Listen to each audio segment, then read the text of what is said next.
विश्वं सूर्यं निजान्तर्गतं पश्यन्नात्मनि मायया बहिर्भूतं यथा निद्रयाम् यो साक्षात् कुरुते प्रबोधसमये स्वात्मानमेवाद्वयम् तस्मै श्रीगुरुमूर्तये नमः इदं श्रीदक्षिणामूर्तये ॐ नमः शिवाय गुरवे सच्चिदानन्दमूर्तये निष्प्रपञ्चाय शान्ताय निरालम्बाय तेजसे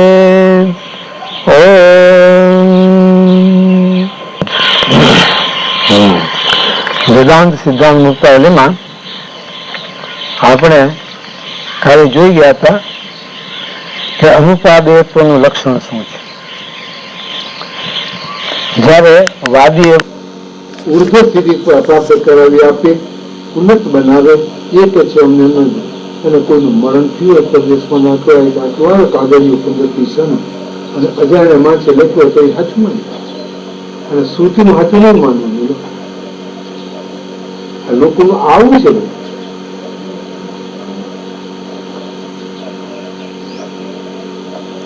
જોકે શ્રવણાદી વિધિના તાત્પર્યને જાણવા વાળા મુમુક્ષુ થોડા છે, તો પણ તેનું કેવું પ્રમાણ છે અને એથી તેઓ ભ્રાંત નથી. આ એની પાછળનો ભાવ છે. શ્રવણ મનોવાદી સાધન કરનારા બહુ છે અને એમાં પાછળ વેદાંતનું સાધન શ્રવણ કરનારા તો ગાંધીને વેદે આપણે ગણીએ છીએ એવી સંખ્યાઓ છે અને થોડા નથી હોતા. ઘણા બધા ભેગા થયા હોય બધા નથી હોતા કે શું વેદાંતનું શ્રવણ અને એમાં તન્વય થનારો એની પાછળ પડી જનારો એ તો ખૂબ જ નીકળે. એટલે એ કઈ ઘણા ન હોય પણ ભલે ઘણા નથી પણ તે સાચી વાત એની અને પેલા હાવ ખોટા છે.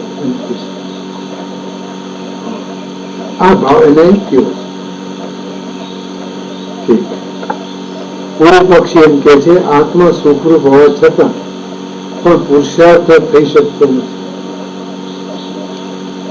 આને જો કઈ ઓઠું લઈને બેસવું જોઈએ કઈ કઈ નાખે છે. માંડ કરીને પરમ પ્રેમાસ્પદ ની વાત કરી તો હવે ભલે તમે પરમ પ્રેમાસ્પદ કહેતા હો પણ આ આત્મા તમારો સુખરૂપ નથી. સુખરૂપ છે અને છતાં પણ પુરુષાર્થ થઈ શકતો નથી. તો કેવો પુરુષાર્થ? જગતના પદાર્થોને પ્રાપ્ત કરવાનો પુરુષાર્થ. એ પુરુષાર્થ કઈ તો કઈ કેવળ સુખ પુરુષાર્થ નથી কিন্তু સ્વ સંબંધી સુખ પુરુષાર્થ. એટલે આત્મા પુરુષાર્થ નું છે. સુખરૂપ આત્મા હોવા છતાં પુરુષાર્થ નથી. એટલે સુખ અને આત્મા સાથે સંબંધ થતો હોય તો જ એ સુખ પુરુષાર્થ કહેવાય. આત્માના સંબંધ વાળું સુખ એ પુરુષાર્થ છે. આત્માના સંબંધ વગરનું સુખ પુરુષાર્થ નથી. ઉપયોગ દ્રષ્ટિ જુઓ તો દેખાય ઠીક. મને જો સુખ થયું તો મને સારું લાગે. એટલે આત્મા મારા સંબંધમાં સુખ આવ્યું હોય તો એ મને ગમે. કોકનું સુખ મને સી રીતે પ્રાપ્ત થાય, મને સી રીતે ગમે. એટલે આ કહે છે કે સુખ સંબંધ જો આત્મા સાથે હોય તો પુરુષાર્થ કહેવાય. અને તમારા મતમાં સ્વ સંબંધી સુખનો અભાવ છે. આત્માને સાથે સુખનો સંયોગ થતો નથી. એટલે ન્યાય વાળા કહે સુખનો સંબંધ થાય પણ વેદાંત નથી કહેતું. વેદાંતો કહે છે કે આત્મા સ્વયં સુખ રૂપ છે, સુખ સ્વરૂપ છે, આનંદ સ્વરૂપ છે. એ સંબંધ ગુણ હોય તો એ સંબંધ કરવો પડે અને એ સંબંધ છૂટો પણ પડી જાય. ક્યારેક મળે ક્યારેક જાય. એટલે આત્મા સુખ અભાવ છે માટે એમ થાય છે તો કે ઠીક છે. સ્વસંબંધી સુખ અવશ્ય ઉત્પાદે છે, પણ આત્મા સુખ સંબંધ માનવા વાળાઓને પણ આત્માને સુખરૂપ માનવો જ ઈષ્ટ છે. જે લોકો કહે છે કે આત્માને સુખને સંબંધ છે, તે લોકોને પણ આત્મા સુખરૂપ માનવો જ ઈષ્ટ છે. કારણ કે સંબંધનો ઉદ્દેશ આત્મા અને સુખ તો બંનેમાં અભેદની સિદ્ધિ છે. શું કામ બે ભેગા કરવા પડે? તો બે થઈ જાય. એટલે જે જુદા તો શું ખોટા હતા, જે જુદું રાખવું હતું તો હતા જુદા, તો સુખ એ જુદું આત્મા જુદો તો કે વાંધો નહોતો એમને. તો એમને એમ પોસાયું નથી. એટલે આ આત્મા અને આ સુખ એ બંને એક થઈ જાય ને તો કાયમનું સુખ રહે. કારણ કે આત્મા કાયમનો છે, કાયમની સાથે જોડાયેલો સુખ પણ એ કાયમનું થઈ જાય ને તો કાયમ માટે સુખ રહે. અને પેલું સુખ તો ભાઈ આ જરાક આવ્યું થોડી અચમકાવા દીધો, થોડી પાછું ખસી જાય અને આ સુખ વગરનો થઈ જાય. થોડું પાછું ક્યાંય આવી જાય સુખ જેવું થોડું વ્યવહારમાં એવું થઈ જતો. જ્યાં સુખ લાગ્યું એટલે મજા આવી, બરાબર વ્યક્તિ ગઈ એટલે સુખ એ ગયું. હવે કાંઈ જતું એટલે કહે છે તો પણ આત્મામાં સુખનો સ્વીકાર કરવો જ પડશે.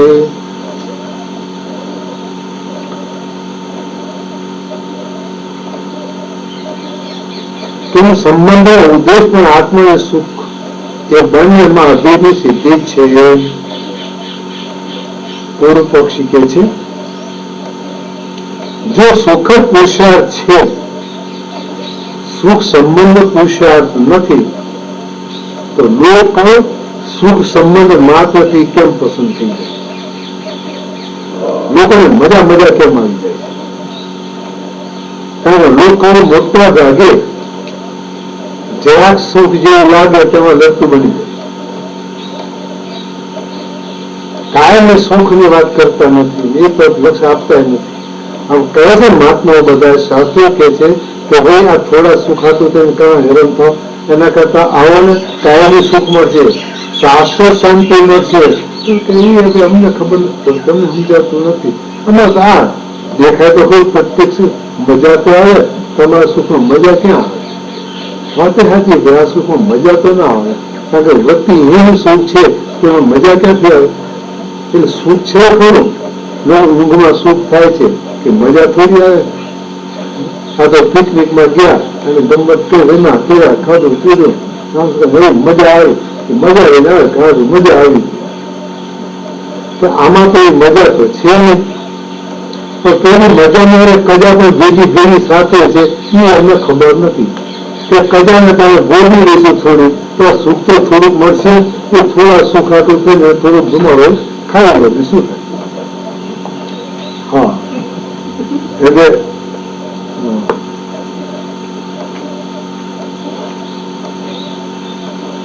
સુખ સંબંધ પણ પુરુષાર્થ શા માટે સંબંધ માટેથી પસંદ કેમ થઈ જાય?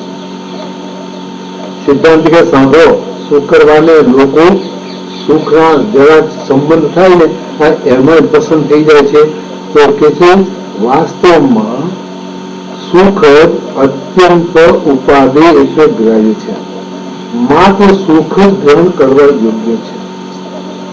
પરંતુ મારા પ્રિયતમ આત્મામાં અભેદ સુખ કેવી રીતે પ્રવિષ્ટ થાય, આ પ્રકારની કામના કરતો પુરુષ ભેદ ભ્રમ પદ હોવાથી, અભેદ કરવામાં અસમર્થ હોવાથી સંબંધ માત્રથી પસંદ થઈ જાય છે. ખપે છે તો એને પહેલું પણ ભ્રાંતિ છે. ભ્રાંતિનો દેહાત્મ ભાવ અંતઃકરણ સાથે ચેતનમાં રહેલો હોય, એટલે આભાસી સાથે જોડાયેલો રહ્યો હોય તો એ સંબંધને આત્મ સ્વરૂપમાં અભિવ્યક્તિ પ્રવિષ્ટ થાય તેનો ખ્યાલ નથી. અને ભેદ તો પ્રબળ છે કે તો વળવા દેતો નથી. અને આ જગતના પદાર્થોના સંબંધથી પ્રાપ્ત થયેલું જે સુખ છે એને જ અભેદાત્મક તરીકે સમજી અથવા એ પ્રબળ હોવાથી જે આ સુખ અને આત્મા એનો સંબંધ કરવામાં અસમર્થ થઈ જાય છે, એટલે સંબંધ માત્રથી પસંદ થઈ જાય છે. કાયમ એક રૂપતાનો સંબંધ પ્રાપ્ત નથી કરી શકતો, એટલે થોડામાં પણ પસંદ થાય છે. તો એ પાછું બીજું કંઈક લે તો મજા આવી, ઠીક છે, બહુ બીજું લે બહુ મજા આવે. મજા આવતી જાય જતી જાય, આવતી જાય જતી જાય, આવતી જાય જતી જાય. એમાં ને એમાં પોતાનું જીવન વ્યતીત કરે છે. તો શાસ્ત્ર એમ કહે છે ભાઈ આટલા હાટું કરો છો, થોડું વધારે થોડી મહેનત કરો, આમ જરાક એને છોડી અને આમ જરાક આવતા જાવ. કદાચ થોડુંક કષ્ટ જેવું લાગે, પદાર્થની જે મજા છે એ મજા મૂકો, આ ત્યારે તમે અંતર્મુખ થાવ અને અંતર થોડાક વળો, આ ત્યારે ધીરે ધીરે ધીરે સૂક્ષ્મ થતા જાઓ અને તમે આવનભંગ કરવા સુધી જો પહોંચો તો તમને એવું સુખ મળે કે જે સુખ કોઈને મળે. એવું સુખ મજાનું મળી જાય અને કાયમ માટે ની શાંતિ થઈ જાય.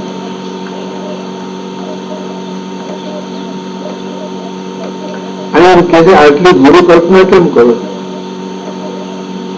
સુખ સંબંધોને સાક્ષાત પુરુષાર્થ માની લો પછી આની સુખ સંબંધ છે એ પુરુષાર્થ છે અને એ પુરુષાર્થથી સુખ થાય છે એટલે સુખ ને સુખ છે. ગુરુ કલ્પના એટલે લાંબુ શું કામ તાણો? ઓકે પડતું હોય તો લાંબાઈ શું કામ લાવવું? બે પગલે જો મધ મળતું હોય તો મધ માટે ઘણા પગલે શું કામ ભરવા પડે? જંગલમાં જઈને સમાધાન આપે છે. સંબંધ સ્વતઃ પુરુષાર્થ થઈ શકતો નથી. સંબંધ એ પદાર્થ નથી કે જેથી સ્વતઃ પોતાની મેળે પોતે પુરુષાર્થ કરી અને એ કાર્ય સિદ્ધ કરી શકતો હોય. કેમ કે સુખ અને દુઃખા ભાવથી તે ભિન્ન છે. સુખ અને દુઃખ બંનેથી જુદો છે. વાદીએ પહેલા જે કહ્યું હતું ને કે સુખ નું સુખ પુરુષાર્થ નથી, સુખ સંબંધમાં રહેલું સુખ પુરુષાર્થ નથી, એટલે આત્માનું સુખ પુરુષાર્થ નથી. અથવા આત્મા જો સુખરૂપ છે તો તેનું જેવું સુખ શું? સુખનું સુખ તો નગરનું છે, સુખ તો સિદ્ધ છે, સુખ તો છે. એ અર્થ સિદ્ધાંતિ એનો વાત કહે છે કે તસ્ય સુખે અનાત્મત્વારોપ નિબંધન અર્થાત વાદના મતમાં સંસારિક સુખમાં અનાત્મત્વ એટલે જડત્વનો આરોપ હોવાથી પુરુષાર્થતા નથી. એ આત્મ સ્વરૂપથી જુદું રહે છે. એટલે જડતા છે અને જળ સુખ વાસ્તવમાં સુખ હોતું નથી. અને જળ સુખમાં જળ પદાર્થોથી જે સુખ લાગે છે તે વૃત્તિની ઉપાધિને લીધે આત્માના સંપ્રકાશ સુખનું પ્રતિબિંબ ત્યાં આભાસિત થાય છે, એટલે ભાસ માત્ર થાય છે, વાસ્તવ નથી. તાત્પર્ય એ છે કે વૈષયિક સુખમાં જે અનુપાદેયતા એટલે અગ્રાહ્યતા છે તે અનાત્મત્વ જડત્વને કારણે છે. અનુપાદેયતા બતાવે જગતના પદાર્થોમાં, આ જે પદાર્થ જગતના વિષયોમાં આ જે સુખ છે એ સુખ તો અનુપાદેય છે, અગ્રાહ્ય છે. એ અનાત્મત્વ જળને કારણે, એટલે અનાત્મા પણ છે અને અનાત્મા છે એટલે આત્મા નથી, આત્માથી ભિન્ન છે અને બીજું સાથે અનાત્મા હોય એટલે જળ હોય તો જળ છે તે સુખરૂપ નથી. અને પુરુષાર્થમાં તો કેવળ આત્મા પ્રયોજક છે. પુરુષાર્થની સિદ્ધિમાં તો માત્ર આત્મા જ પુરુષાર્થનું પ્રયોજક છે. પુરુષાર્થની સાચી સિદ્ધિ પોતાના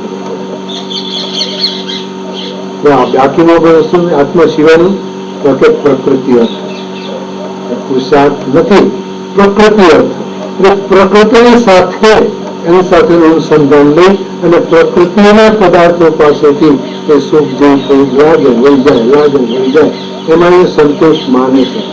આખી તો પ્રકૃતિ છે, એ જળ છે, એ ચેતન નથી. એટલે આત્મા પ્રયોજક છે. કુષ્ઠાદિ રોગગ્રસ્તોને મરણની અનુપત્તિ ઉપર વિરોધ બતાવવામાં આવ્યો તો વિરોધ પણ આવતો નથી. એટલે કીધું ને બહુ કુષ્ઠાદિ રોગ ભયંકર દર્દથી પીડાતો હોય એ હંમેશા એ રોગ વસ્તુને મરણની અનુપત્તિનો વિરોધ એ બતાવવામાં આવ્યો હતો ત્યાં એ પણ આવતો નથી. એટલે એ લોકો પેલા શું પેલા મરવાની ઈચ્છા વ્યક્ત કરે કેટલી વખત. તો એને પણ જો આપણે કહીએ કે મરું છે તો ના માર પછી જીવનની આશા છે, ઉપચાર કરાવે કે કરાવે બધું કરાવે. એટલે એનાથી વિરુદ્ધ છે એમ બતાવવામાં આવ્યું હતું કે વિરોધ પણ આવતો નથી. એનાથી જ આત્માને સુકૃતતા સિદ્ધ થાય.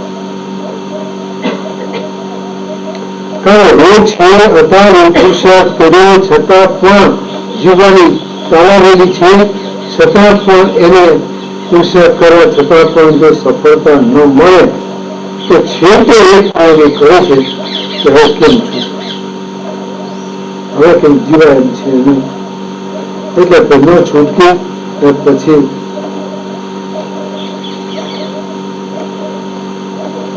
વિરોધ નથી પણ વિરોધથી વિખું બતાવે છે. ત્યાંથી આત્માની સુખરૂપતા સિદ્ધ થાય. હું શરીર છોડું, શરીર જાય તો હું સુખી થાઉં, એટલે મારે દુઃખ જાય. અત્યારે દુઃખ થાય ને તે શરીર દુઃખ થાય, શરીરને લીધે દુઃખ થાય છે. તે શરીર જાય એટલે હાશ છૂટો એમ થાય થોડું. પણ કર્મના જો પ્રતિબંધો જો અમને રોકાયેલા હોય ને તો જ્યાં જાય ત્યાં પાછું દુઃખ ને દુઃખ મળે ખરું. એટલે સુખરૂપતા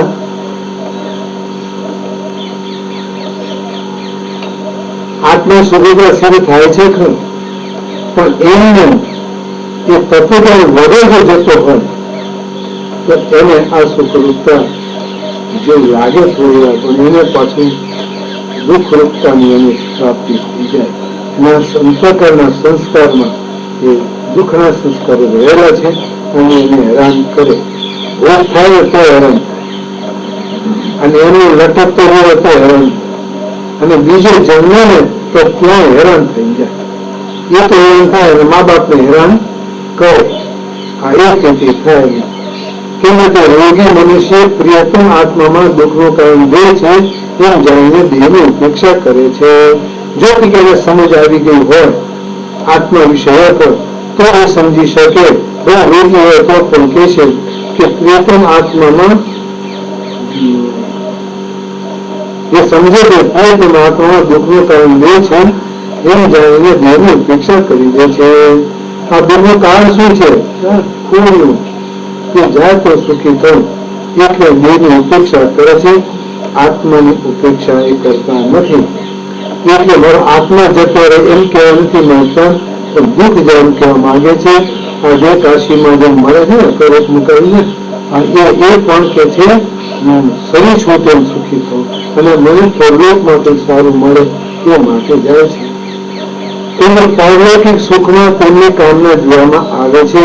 એટલે જીવત્વ તો અકબંધ પડ્યું છે. એમાં જીવ પણ હયાત છે અને જીવ પણ લીધે આવી આકાંક્ષા રાખે છે કે મને શુભ કર્મ કર્યા છે એ કર્મના ફળ મને મળવા જોઈએ. એ કામના એની અંદર રહેલી જીવી પણ રહેતી હોય છે. એટલે તે આવરણ પણ થયું નથી અને એ જીવત્વનો ભાગ થયો નથી. એટલે પાછા આવવાની જાવની સ્થિતિ અકબંધ પડી છે. આ રીતથી કામ્ય તીર્થોમાં મરણ પણ વ્યવહાર થઈ જાય છે. એટલે માટે લોકો કેટલાક પ્રયાગમાં જે મળે છે આત્મ સુખને માટે જે દેહ ત્યાગ થાય છે તે દેહ ત્યાગ જ મરણ કહેવાય છે. પોતાના સ્વરૂપ સુખને માટે થઈ અને શરીરનો ત્યાગ થાય એટલે દેહ ત્યાગ કહેવાય. શરીર છૂટી ગયું એટલે હું કરી પણ એ જે રહ્યો તે જીવથી છૂટો પડે છે કે કેમ, એટલે કે સૂક્ષ્મ શરીરથી છૂટો પડે છે કેમ એ જોવાની જરૂર છે. અને એ જો છૂટો થઈ ગયો હોય તો પછી એને પછી કઈ ચિંતા કરવા જેવું રહેતું નથી. એ પૂર્ણ છે. એનું કામ પૂર્ણ થઈ ગયું છે તો કોઈ પાછો આ સંસારમાં આવતો નથી. પછી કે છે જો આત્મા પુરુષાર્થ છે તો મુક્ત અને સંસારમાં વિશેષતા શું રહેશે? આત્મા તો બંને એક સરખા છે. પ્રમાણે વ્યવહાર કરે, સંસારમાં રત રહે એનો આત્મા લો અને મહાપુરુષનો આત્મા લો. આત્મા તો આ સચ્ચિદાનંદ અને પેલો સચ્ચિદાનંદ, પેલો તો વૈષ્ણવ નથી. આત્મા તો સરખા છે, આત્મા કોઈ ભેદ નથી. તો પછી બે સરખા હોવા જોઈએ, વિશેષતા શું રહેશે? આત્મા તો બધાના સરખા છે, તો ભેદ કેમ પડે? અને સિદ્ધાંત કે નહીં, એમાં ભેદ છે. જ્ઞાન અને અજ્ઞાનથી બંનેમાં ભેદ છે. એકને જ્ઞાન છે અને એકને જ્ઞાન નથી. આ બેમાં ભેદ મોટો ભેદ રહ્યો છે. એટલે અજ્ઞાની પોતાની ભ્રાંતિથી અજ્ઞાન વશાત કરતા ભોગતા સંસારી તથા જરા મરણ ધર્મ વાળો માને છે અને એને પણ અનુભવે છે. વેદાંત એનાથી વિરુદ્ધ એટલે અકર્તા, અભોગતા, અસંસારી, જરા મરણ જન્મ શૂન્ય, સ્વયં પ્રકાશ, સચ્ચિદાનંદ, પરિપૂર્ણ સ્વભાવ, શુદ્ધાર્થ, શવાદીથી અતીત, અસ્થૂલ, અનવય, મોહિત દેતી કરીને સત્ય જ્ઞાનાદિ રક્ષણ, સમસ્ત જગતનું અધિષ્ઠાન, આત્માનું શાસ્ત્ર, આચાર્ય અને સ્વ અનુભવ, આ ત્રણની એક વાક્યતાથી સાક્ષાત્કાર કરીને પછી સંપૂર્ણ લોકોનું મૂળ કારણ અજ્ઞાન અને તેના કાર્ય એ બંનેનો બાદ કરીને દેશ, કાળ અને વસ્તુના પરિચયથી રહિત પરિપૂર્ણ આનંદ સ્વરૂપ સ્વમહિમાથી પ્રતિષ્ઠિત થઈને પરમ પુરુષાર્થ થાય છે. આ જ્ઞાનનો મહિમા અને અજ્ઞાનનો મહિમા. અને જો આપણે કે ક્યાં હું કરતો હું કરતા છું, હું ભોગતા છું, હું સંસારી છું ને મારે તો જન્મ મરણ કેટલા લાગે ને ભાઈ તો રાગત કરે, જન્મ ઉદય કરે જ ને. આ બધા કહેતા હોય કે મારા થયા તો જન્મ ઉદય કરે જ ને. એને ખબર નથી કે કઈ સ્થિતિ પણ છે કે જે સ્થિતિ પ્રાપ્ત કરતા કરવાથી ફરીથી જન્મ લેવો પડે. શું વાત કરી?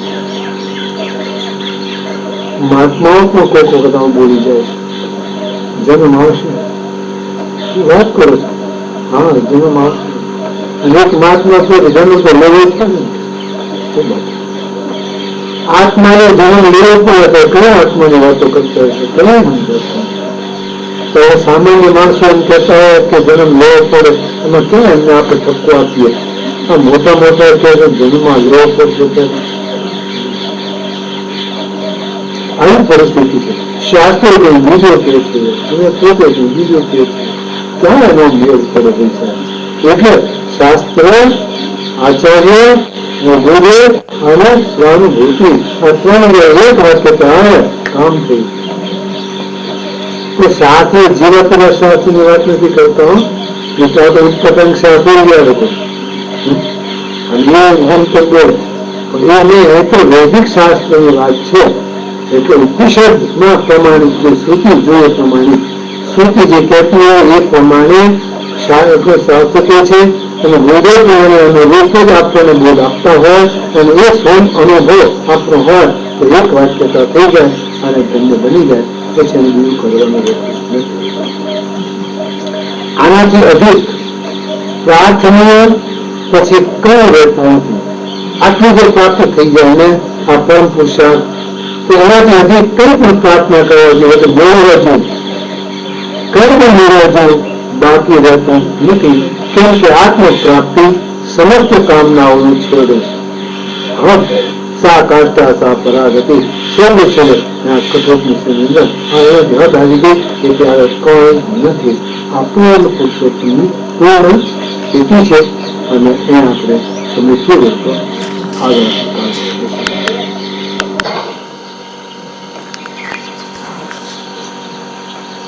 આત્મા આનંદ સ્વરૂપ છે અને એ ઉપાદેય છે. એ વાત કરી અને પૂર્વ પક્ષીનો પ્રશ્ન આવે છે કે આત્મા પુરુષાર્થ છે તો મુક્ત અને સંસારમાં ફેર શું કરે?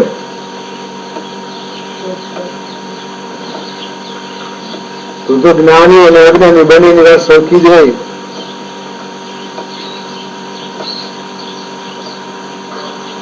એની વાત કરી છે સિદ્ધાંતિએ કે એમાં ફેર છે.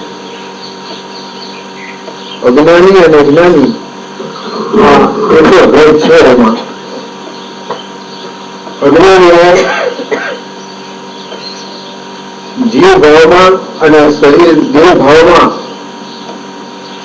રહેવાની વૃત્તિ છે અને જ્ઞાની પુરુષે બંનેનો બાદ કરી અને પોતાના વાસ્તવિક સ્વરૂપને કેન્દ્રિત કરે છે.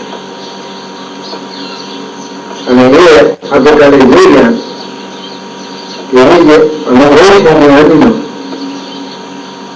એ શાસ્ત્રો, આચાર્ય અને સ્વાનુભવ આ ત્રણેયના સંયોગ જયારે થાય ત્યારે એક વાક્યતા જયારે આવે ત્યારે આ સાક્ષાત્કાર થયો છે એમ કહી શકાય. અને એ તો ત્રણની એકતા ના આવતી હોય અને કોઈ ક્યાંક મને સાક્ષાત્કાર થયો છે તો સાક્ષાત્કારની માત્ર કલ્પના કરી છે એને હકીકત એ સાક્ષાત્કારની ભૂમિ નથી.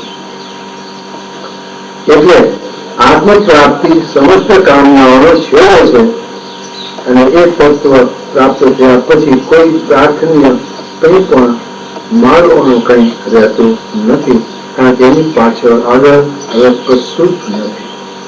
એટલે આખરી તત્વ, આખરી સ્થિતિ એકમાત્ર આ તત્વ છે અને એનો અનુભવ થયા પછી પૂર્ણતા આવી જાય છે. કંઈ પણ અધૂરપ એને રહેતી નથી, ન વ્યવહારિક રહે ન એને પારમાર્થિક. જયારે આ પ્રમાણે વાત કરી છે સિદ્ધાંતિએ અને એ આખરી નિર્ણય આપી દીધો કે હવે બસ કઈ આગળ છે નહીં, હવે સરળ સર્જિત ચૂપ થઈ જાઓ, બસ બીજું કઈ નહીં, કઈ ખપે નહીં, આ નહીં તે નહીં, કશું તો શું જોઈએ પોતાને. તો પણ કોઈ પક્ષી એ પ્રશ્ન ઉઠાવ્યો કે આત્માનો સાક્ષાત્કાર શ્રુતિજન્ય કેમ હોઈ શકે? શ્રુતિ છે કે આત્માનો સાક્ષાત્કાર ન થાય, કેમ કે સાક્ષાત્કાર તો ઇન્દ્રિયજન્ય જ્ઞાન જ માનવામાં આવે છે. પ્રત્યક્ષ સાક્ષાત્કારને પ્રત્યક્ષ સમજે છે કે નજરે દેખાતું હોય તો સાક્ષાત આપણેથી શીખવાનું દર્શન થાય. લોકમાં આપણે પદાર્થમાં જોઈએ ઇન્દ્રિયથી જન્ય હોય એટલે જ્ઞાન થાય ઇન્દ્રિય દ્વારા એને પ્રત્યક્ષ કહેવાય. એટલે કે એને અપરોક્ષ નથી, સાક્ષાત કહી શકો એ સિવાય શબ્દથી માત્રથી કઈ સાક્ષાત થાય નહીં. એ કે છે શબ્દનો સ્વભાવ છે. શબ્દથી આપણે જે જાણીએ ને કે માત્ર પરોક્ષ જ્ઞાન ઉત્પન્ન કરે. શબ્દનો ગુણ કે અપરોક્ષતાના લાવી આપે અને એ કઈ વખત તમે શબ્દથી જેટલી વાત કરશો તે પરોક્ષ જ હશે. હા, જો એમ કહો કે અપરોક્ષ આત્માના શબ્દનો પણ અપરોક્ષ જ્ઞાન જનકત્વ સ્વભાવ હોઈ શકે છે. શબ્દમાં એવી પણ એક શક્તિ છે, જેમ પરોક્ષ જ્ઞાન ઉત્પન્ન કરવાની શક્તિ છે તેમ અપરોક્ષ જ્ઞાન ઉત્પન્ન કરવાની પણ શક્તિ રહેલી છે. એટલે એને નિષેધ કરે છે કોઈ પક્ષી કે તો ઠીક નથી, કારણ કે જે કરણનો જે સ્વભાવ છે તેને અન્યથા રીતે વિકૃત કરવો અશક્ય. કરણ એટલે સાધન.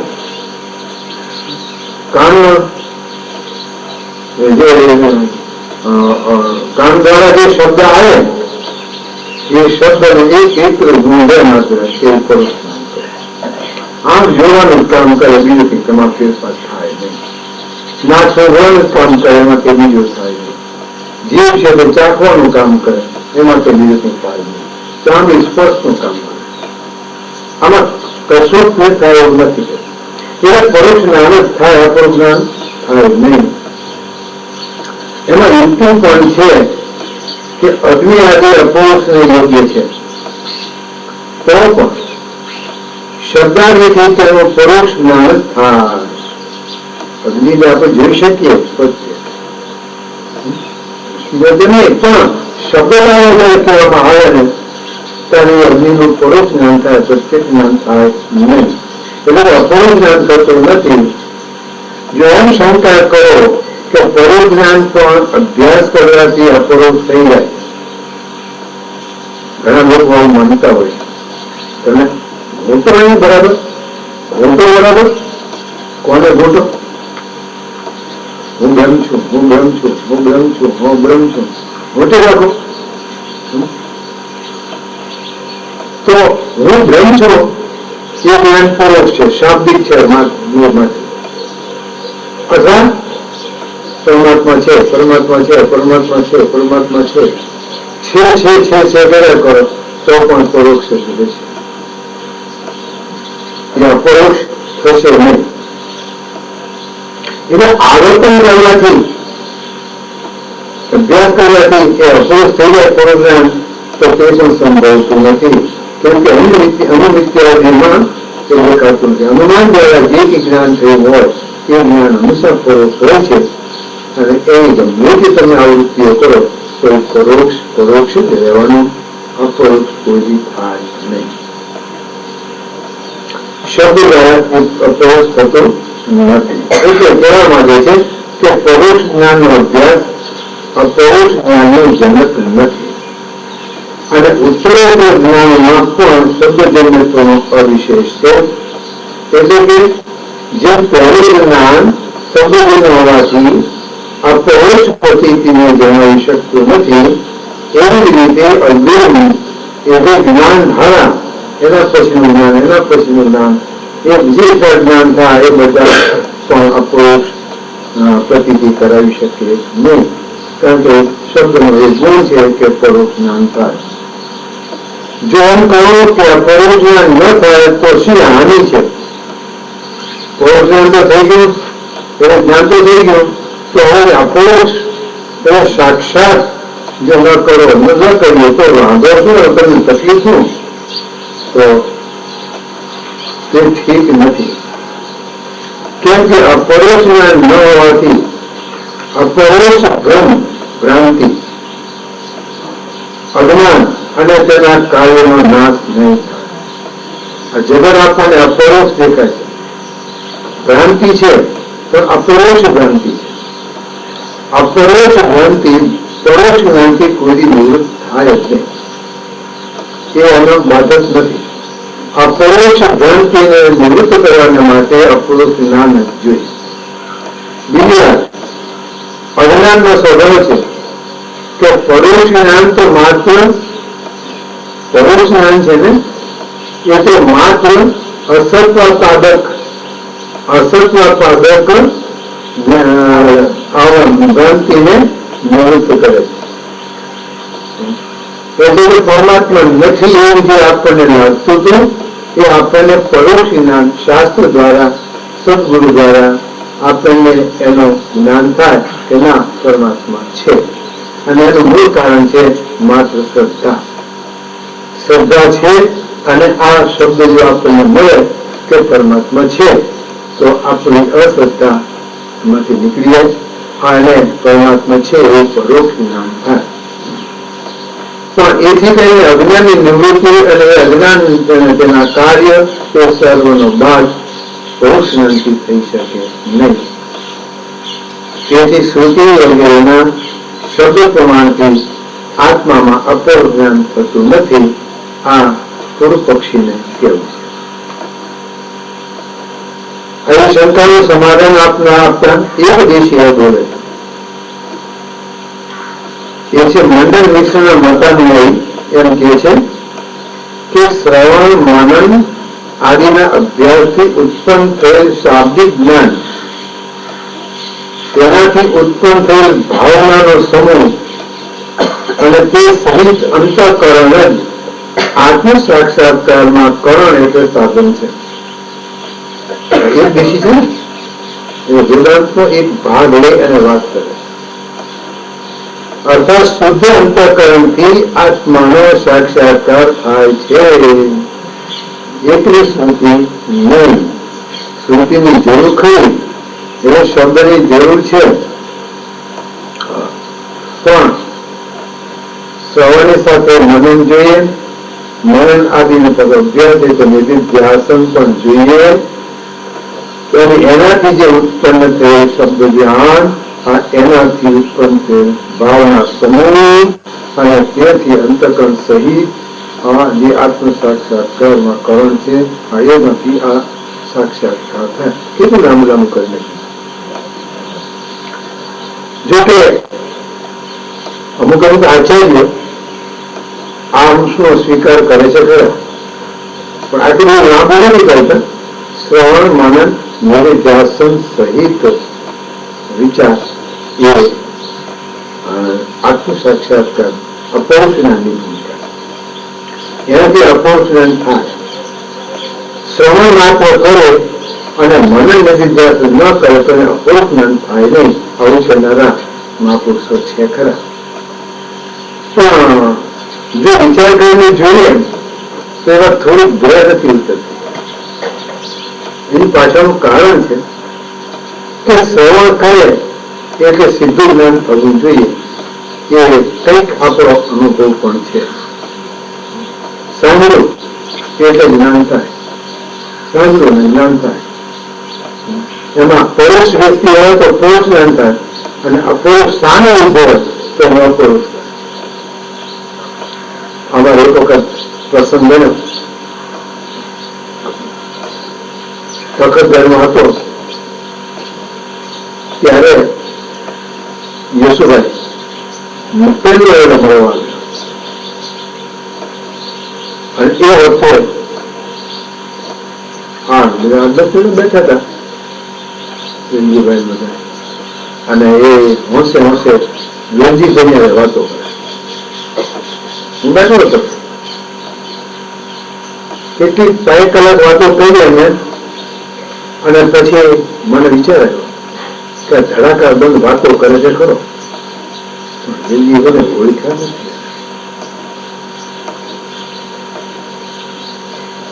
એટલે મેં પૂછ્યું શું વેલજીભાઈ આ વેલજીભાઈ ન કર્યું. વેલજીભાઈ મળ્યો તો ના સ્વામી મળીશું. હવે બધાને ખબર પડી ગઈ કે જેની હવે વાતો કરે છે એ શ્રીમાન પોતે જ વેલજીભાઈ, અને આ ભાઈને ખબર નથી પડી. એવી રીતે હવે મારે શું બોલવાનું? એક જ વાત કહેવાનું, જેની સાથે તો વાત કરી રહ્યો છે આ એ પોતે જ વેલજીભાઈ છે, આટલું મારે કહેવાનું. અને એનો શબ્દ વાપરો એટલે પછી એને મનન નિધિધ્યાસન કરવું પડે ખરો નહીં. એ વધુ સાક્ષાત્કાર લીધી બનો થઈ જાય. જે સાક્ષાત હતો એનો સાક્ષાત્કાર થઈ જાય કે આ લીધું પછી ભૂલાય નહીં. એ રીતે આત્મા સ્વયં પ્રકાશ છે, તો એની રજૂઆત છે એ રીતથી કરવામાં આવે તો એ આમ સાક્ષાત પ્રકાશી રહ્યો છે, છતાં જ્ઞાન થાય પરોક્ષ, અપરોક્ષ જ્ઞાન ન થાય. પણ જયારે એને સદુદાહરણ ખબર પડે કે જે પ્રકાશી રહ્યો છે તું તારો આત્મા અને તું પરબ્રહ્મ સ્વરૂપ છો, સાક્ષાત પરબ્રહ્મ સ્વરૂપ છો, આ તો એ અપરોક્ષ જ્ઞાન એક સેકન્ડે થાય. બીજો પ્રશ્ન, 10 મિત્રો જોડે જોવા નીકળ્યા છે. વચ્ચે નદી આવી, નદીને પાર કર્યા, બે પૂર હતું, તરતા નીકળ્યા, માંડ નીકળ્યા. પછી કઈ નીકળ્યું કે આગળ નીકળ્યું, અને બધા મળ્યા ત્યારે એકબીજા વાત કરે છે. જબ્બર પૂર હતું, કેટલું ખેંચાણ હતું, હું તો માંડ નીકળ્યો છું. આજ તો નીકળ્યો કે કેમ મોટો પ્રશ્ન હતો મારા માટે. પછી મારે એવી સ્થિતિ હતી, હું માંડ નીકળ્યો. તો આપણે તપાસ તો કરો કે આપણે બધા બરોબર નીકળ્યા છીએ કે પછી કોઈ કયો ખેંચાઈ ગયો. શું તો ઘણી જોડ કેટલા થાય 10 હતા તો ગણો અને 10 ને ગણે તો 9 થાય.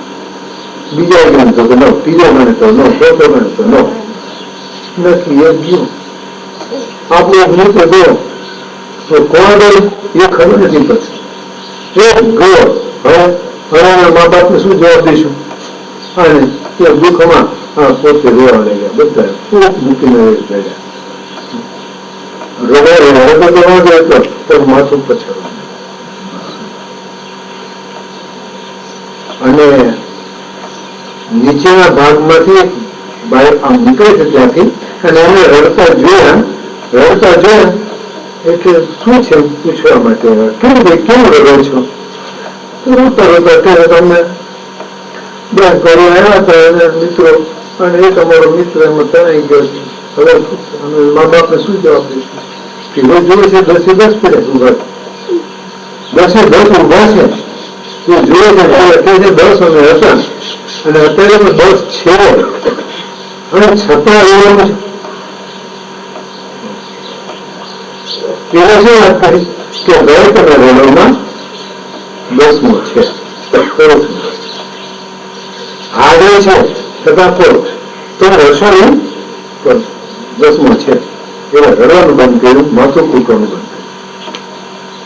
તો પેલા કહે છે કે બતાવો ક્યાં છે? આ લોકોને કે આગળ નીકળ્યો છે પણ પી ગયો છે ને આગળ નીચે બેઠો છે જોઈને આવ્યો છે એટલે ક્યાં છે મને બતાવો. તો તમે બરાબર છો તો હા જુઓ ને તો ગણો તો એ કે રાખો પોતાની પાસે અને ગણો અને લાઈનમાં બરોબર બધા અને 1 2 3 4 5 6 7 8 9 જો કે 9 છે ને બરોબર તો 10મું અમારું ગયું તો 10મું બતાવો તો બતાવો દેશા તો તમે અમારા ભગવાન તો આ કે જે અને જે વ્યક્તિ 9 આકાર પટલ પોતા કહીએ હું 10મું.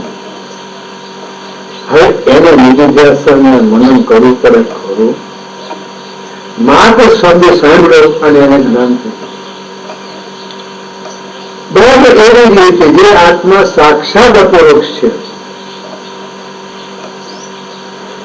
આ એના અપરોક્ષ માટે થઈ અને એને શ્રવણ સિવાય સાધનની અપેક્ષા રહેતી નથી.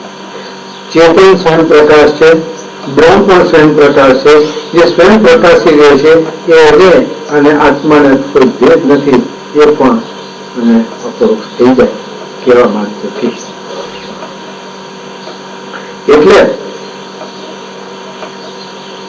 મનન અને નિધિધ્યાસન ની જરૂર પડે છે ત્યારે કે જ્યારે એને કોઈ પ્રતિબંધ હોય. પેલા માણસે કહ્યું હોત કે જોયું તો ઘણું પણ હોય કે ન હોય, હોય કે ન હોય, તમારો વિષય હોય કે ન હોય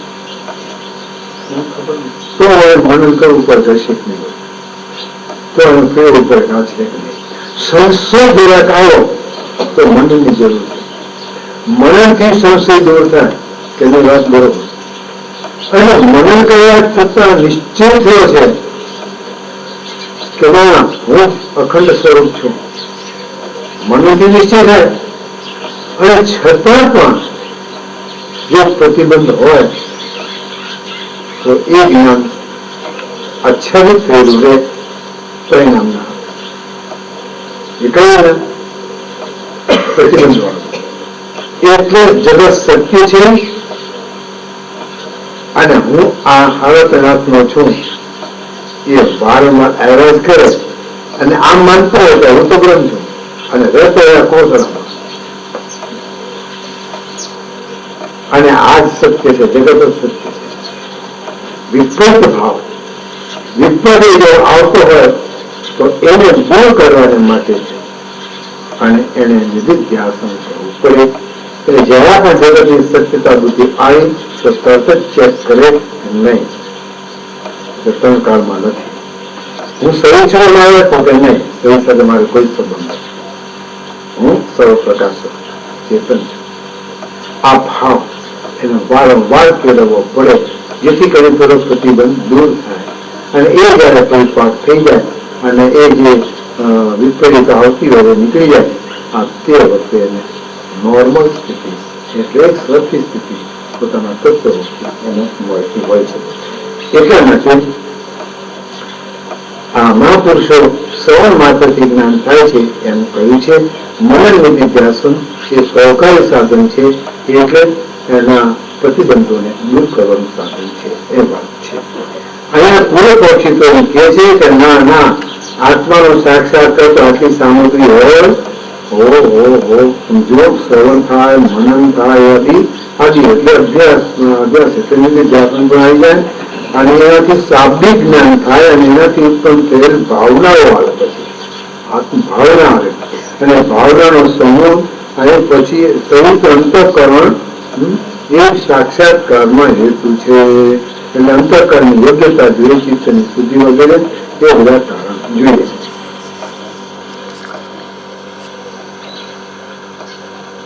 તો પૂર્વ પક્ષી કહે છે, એક દિશી આ થયું છે, અને પૂર્વ પક્ષી કહે છે જો ભાવનાને આધીન સાક્ષાત્કાર છે તો મૃત પુત્રના ભાવનાધીન સાક્ષાત્કારની પેટે આ સાક્ષાત્કાર પણ અપ્રમાણ થઈ જશે.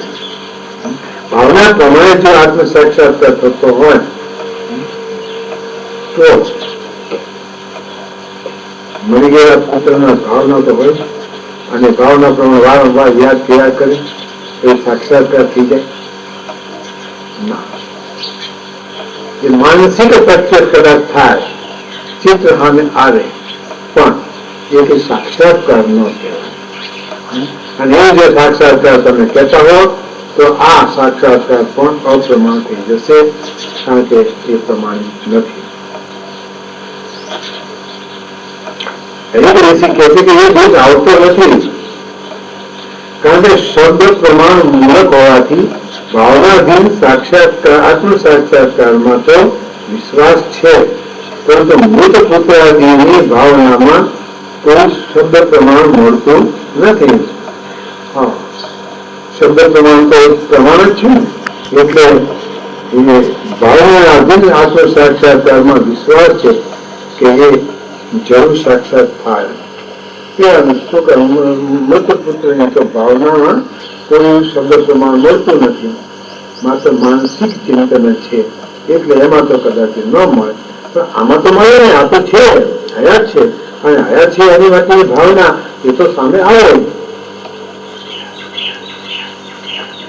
તો પૂર્વ પક્ષી એમ કે છે કે ત્યારે તો હેતુ વાંચો નિરતન કે અપ્રાપ્ય મનસા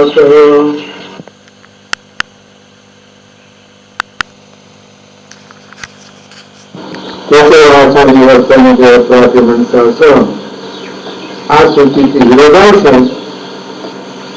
કારણ કે શ્રુતિ કે છે કે મન તરીકે વાણી જ્ઞાતિ મૂળ થઈ જાય છે, પાછી ફરે છે, એને અડી શકતો નથી, તે આત્મ વસ્તુ છે.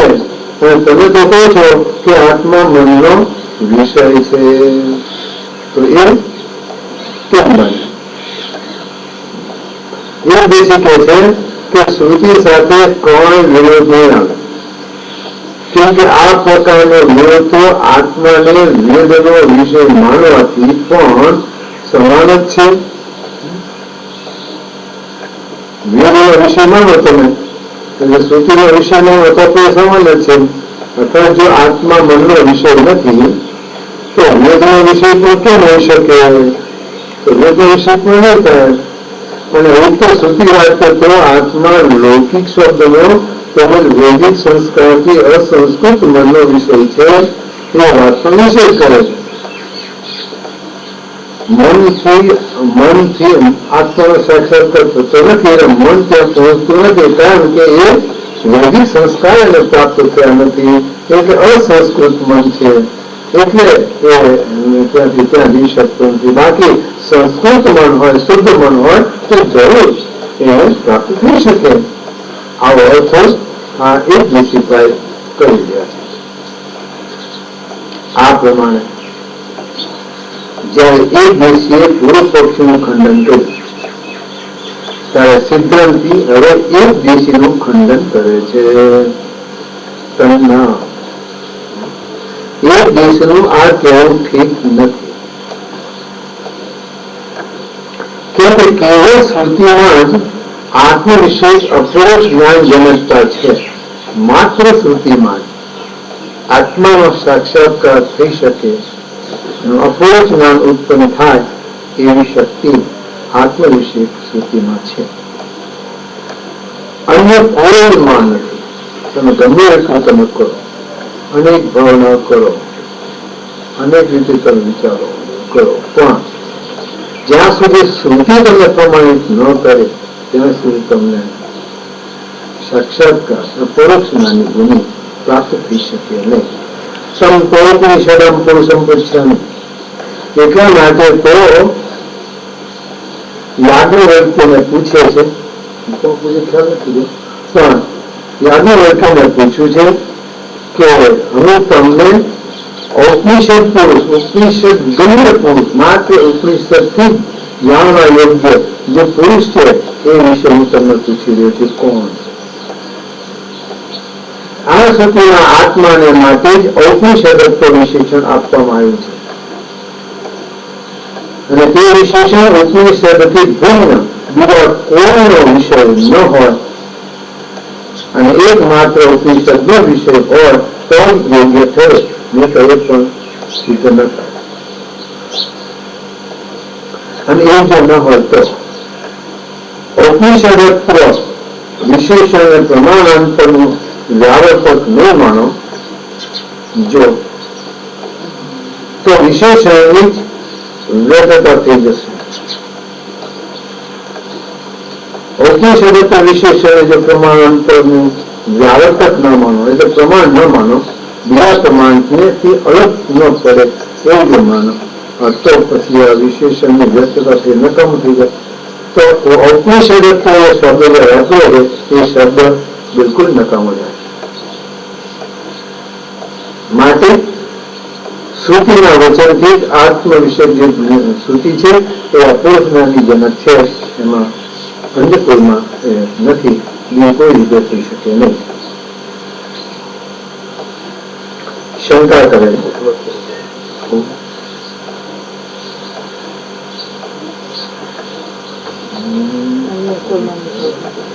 અપરોક્ષ જનકતા છે, અન્ય કોઈમાં નહીં.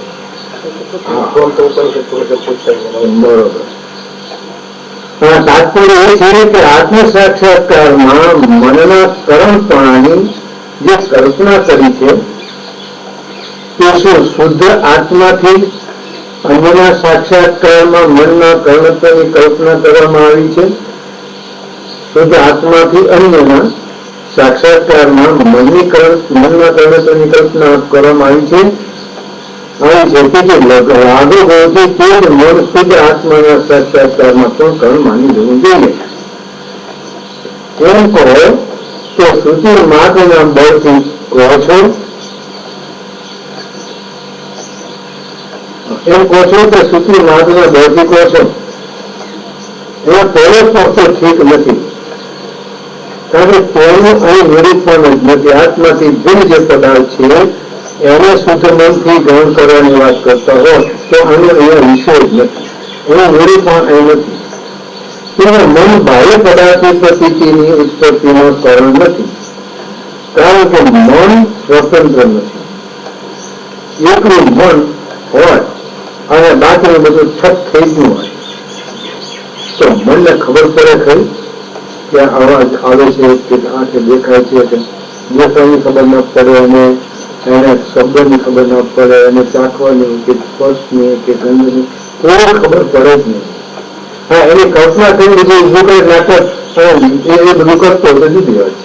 બાકી અહીંયા જે પ્રતીત થાય છે અત્યારે એ પ્રતીત જો ઇન્દ્રિય ન હોય તો એ એટલું મન કંઈ કરી શકે નહીં. અપમ છે ને, મન અપમ છે બિચારું, એને કઈ જરૂરત એટલું ન જોઈએ એને વાહન જોઈએ કે જે ઇન્દ્રિયો છે ને એની વાહન એના માધ્યમથી જ આ બધું કહી શકતો હોય છે.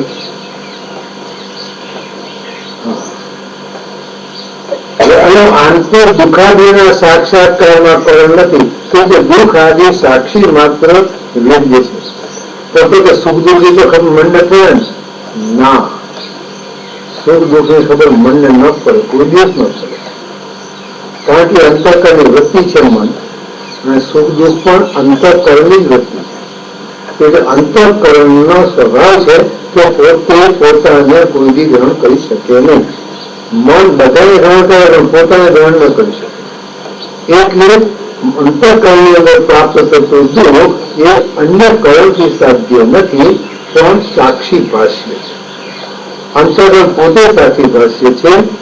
તો એની અંદર જે આ સુખ દુઃખ આદિ જે ધર્મ આ એ પણ સાક્ષી ભાષ્ય છે. સાક્ષી સિવાય કોઈ કઈ કરી શકે નહીં. જીવને ખબર નથી પડતી. જીવ તેવો પ્રકાશ નહીં કરી શકે, કારણ કે જીવ એ અંતઃકરણમાં જ બેઠો. ગમે એ થાય મેષ આવી લીધી આંખમાં, પણ આંખ એ મેષને નહીં જોઈ શકે. તમારે જોવું હશે તો અરીસાનું માધ્યમ જોવું પડશે. તો તમે પ્રતિબિંબને જોઈ તમે કલ્પના કરશો કે આંખમાં આવ્યું છે, એ સિવાય નહીં થઈ શકે. એવી રીતે જ્યાં સુધી અન્યનો આધાર ન લેતા હોય કઈ થાય નહીં. એટલે મૂળ જે અંતઃકરણની વસ્તુ છે પોતે પોતાને પોતામાં રહેલી વસ્તુને હવે કોઈને સાક્ષાત કરી શકે નહીં અને ગ્રહણ કરી શકતી નથી હોતી. જે વાત કરી એટલે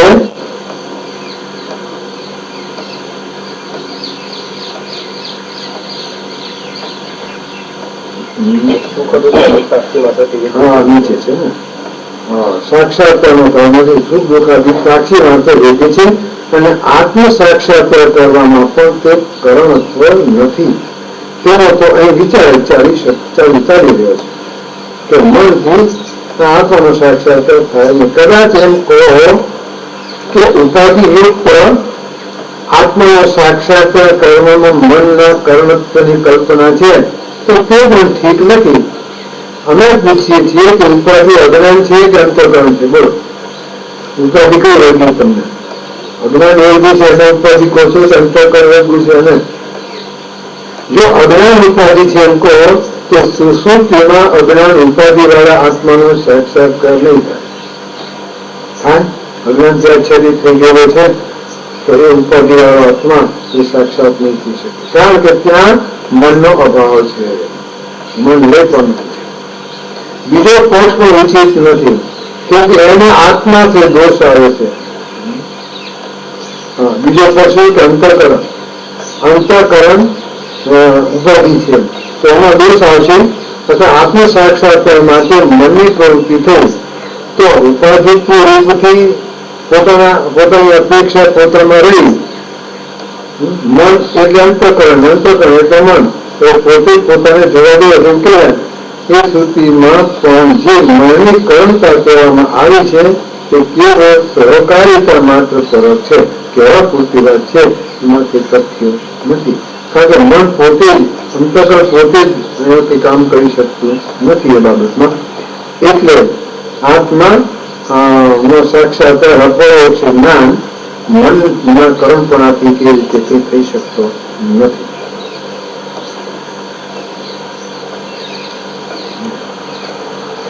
એ વાત આપણે જોઈ ગયા. અને શંકા કરે છે કે શબ્દ પ્રમાણ સાક્ષાત્કારમાં ક્યાંય કરણરૂપ માનવામાં આવતું નથી. તો તે આત્મ સાક્ષાત્કારમાં કેવી રીતે કર્મ થશે? શબ્દ પ્રમાણ છે તો સાક્ષાત્કારમાં ક્યાંય નથી આવતું, અપરોક્ષ જ્ઞાનમાં નથી આવતું. તો પછી આત્મ સાક્ષાત્કાર કેવી રીતે કર્મ થશે? આપણે કીધો એ દ્રષ્ટાંત એને આપી દે છે કે દસમોત્તમસી 10 છે ઇત્યાદિ લૌકિક વાક્યો પણ આત્માના વિષયમાં આપણું જ્ઞાનના જનક જોવામાં આવ્યા છે. અર્થાત 10મો હું 10મો છું, આ પ્રકારનો સાક્ષાત્કાર તેનાથી થાય છે. વાત તો આપણે આથી કહી ગયા છે. એટલે તુરત ભાઈએ કહ્યું કે તું 10મો, એટલે હું હવે એ કઈ ભૂલ એવી પડી. હું 10મો છું એ પ્રકારનો સાક્ષાત્કાર થાય છે નથી. ત્યાં બીજા કોઈ પણ ઇન્દ્રિયાદિના કરણતા નથી. જો હોય તો પણ 10મા પણ જ્ઞાન ઇન્દ્રિયથી થતો નથી. હું 10મો છું એ ઉદાહરણ આંખથી થયું. આંખ તો જોતી હતી તો જ્ઞાન તો હતું ને. કામથી થયો, નાથી થયો, જીભથી થયો, ચંદ્રથી ના. એ જ્ઞાન કોઈ કળથી થયું નથી. માત્ર શબ્દ આવ્યો કે તું દસમો, એની સાથે વૃત્તિ અંતર્મુખ થઈ ગઈ અને સ્વ આકાર બની ગઈ અને ખ્યાલ અવર્ધન થઈ ગયો. જેને ખબર પડતી હતી કે નથી, દસમો નથી, એ નીકળી ગયું અને હું દસમો છું એ અનુભવ સાક્ષાત અપરોક્ષ પ્રાપ્ત થઈ ગયો. પ્રત્યક્ષ નથી થયો પણ અપરોક્ષ જરૂર થયો. એટલે જો હોય તો દસમમાં તો પણ દસમમાં પણ આનું જ્ઞાન ઇન્દ્રિયથી ઉત્પન્ન થતું નથી. કદાચ આ જ્ઞાનને પરોક્ષ માનો તો તે પણ ઠીક નથી. કેમ કે અસ્મિ એટલે હું છું એ આ પ્રતીતિ છે. તેથી અપરોક્ષ જ્ઞાનનો આકાર છે. હું છું, હું છું એટલે સાક્ષાત છું. નહીં તો છે આવે એમાં હું છે કોઈ કહેવાય નહીં. કોઈ હું છે, હું છું એમ કે છે. એટલે પરોક્ષ જ્ઞાનમાં ન જાય. હું પોતે અપરોક્ષ હોવાથી, સાક્ષાત અપરોક્ષ હોવાથી હંમેશા શબ્દ પણ સાક્ષાત અપરોક્ષ જ્ઞાન ઉત્પન્ન કરે છે. પક્ષી કે છે જો એમ છે તો પ્રમાણના સ્વભાવની હાનિ થશે. કેમ કે શબ્દ પ્રમાણનો સ્વભાવ પરોક્ષ જ્ઞાન ઉત્પન્ન કરવાનો છે. અહીંયા જે જળ ઇન્દ્ર તો પરોક્ષ જ્ઞાન તો શબ્દ પ્રમાણથી પરોક્ષ જ્ઞાન જ થાય. પરોક્ષ જ્ઞાન તો શબ્દથી જ થાય અથવા શબ્દ પરોક્ષ જ્ઞાન જ ઉત્પન્ન કરે.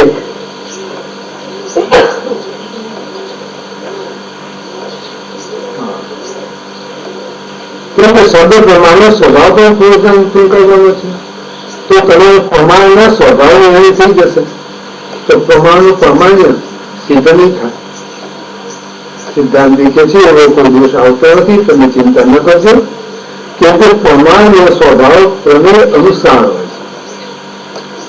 પ્રમેય અનુસાર એટલે એ પ્રમેય આમ જો સન્મુખ હોય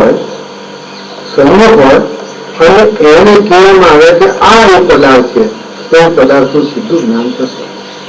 અને જો એ પરિચય ન હોય વ્યક્તિને અને એમ કે આ પદાર્થ છે શું તો ક્યાં છે એનો હંસ થઈ જાય. એટલે એ પરોક્ષ જ્ઞાન થાય છે કે તો પરોક્ષ અને આ વસ્તુ છે એમ કે તો પરોક્ષ પ્રત્યક્ષ જાય.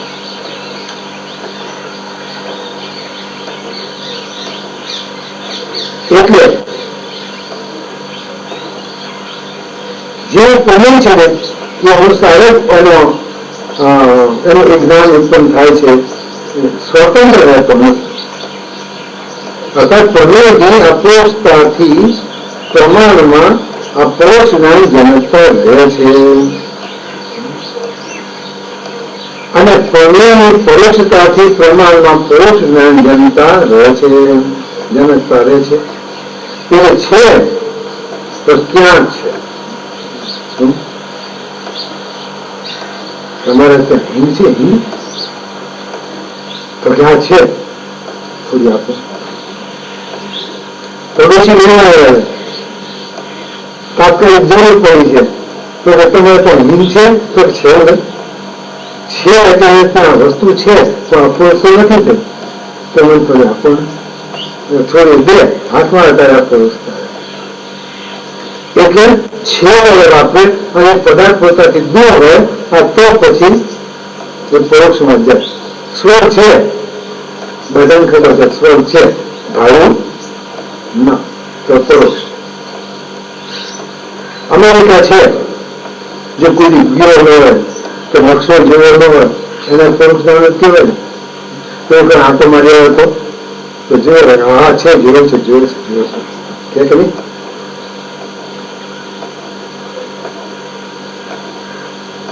એટલે પ્રકૃતિમાં આત્મનું રૂપ પ્રમેય નિત્ય અપરોક્ષ છે. એટલે પ્રત્યમસી ઇત્યાદિ શબ્દ પ્રમાણ આત્માના વિષયમાં અપરોક્ષ જ્ઞાનનું જનક હોઈ શકે છે. આત્મા પોતે સાક્ષાત અપરોક્ષ છે અને અપરોક્ષ એનો જ પરિચય પ્રત્યમસીમાં આ વાક્ય આપે છે. તું છો. હવે મજાની વાત એ છે કે તે પરોક્ષ છે જેમ સ્વયં પરોક્ષ છે ને એમ તે પરોક્ષ છે અને તું અપરોક્ષ. આત્મા અપરોક્ષ છે, સાક્ષાત અપરોક્ષ. અને જે તત્પદ વાચ્ય છે ઈશ્વર એ પરોક્ષ. હવે પરોક્ષ ને જો અપરોક્ષ થવું હોય તો એને આત્માની સાથે તદરૂપ થવું પડે. એટલું મૂળમાં છે. ઈશ્વરને જો અપરોક્ષ થવો હોય, સાક્ષાત થવું હોય તો અહીંયા મારી સાથે સંબંધ બાંધવો પડે ભાઈ. અને આ આત્મા જો વ્યાપક થવો હોય તો એને સંબંધ બાંધવો પડે. તત્ અસી તે તું છે, તે છે પરોક્ષ અને તું અપરોક્ષ. એટલે તે પરોક્ષ ને અપરોક્ષ થવા માટે અહીં આવવું પડે. પણ આ ભાઈ સાહેબ તો હવે માપમાં રહેલા એટલે પરિચય છે, પણ એને પરિચયતા દૂર કરવી હોય તો તે છે, તે તું છે એમ પછી ઉત્તર તું તે છે એટલે તું વ્યાપક છે. એટલે ઉત્તર સુલત જો કરવામાં આવે તો ઈશ્વરની પરોક્ષતા જાય અને જીવની પરિચ્છિન્નતા જાય અને એક અખંડ તત્વ બાકી રહી જાય. અસી પર આ કામ કરે. એટલે સાક્ષાત અપરોક્ષ આત્મા છે, બ્રહ્મ છે ન કહ્યું અને બ્રહ્મણી અપરોક્ષ થવું હોય તો આ ચેતનની સાથે આત્મા સાથે થવું પડે. અને અસી પર મૂકી અને ઉપાધિનો બાદ કરી અને એક ચેતન, આ ચેતન એક છે, ચેતન સ્વયં પ્રકાશ છે, સાક્ષાત અપરોક્ષ છે. એટલે એમાં કઈ બીજો ભેદ રહેતો નથી. એટલે એકત્વથી આ પરોક્ષ જ્ઞાન બ્રહ્મનું સાક્ષાત અપરોક્ષ જ્ઞાન થાય છે. કીધું છે.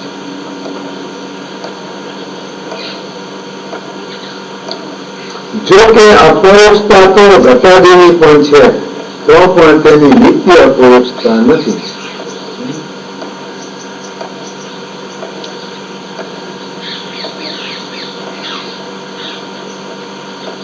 કે છે કે અપરોક્ષતા તો ઘરે હોય, ઘરે દેખાય છે ને એ અપરોક્ષ છે.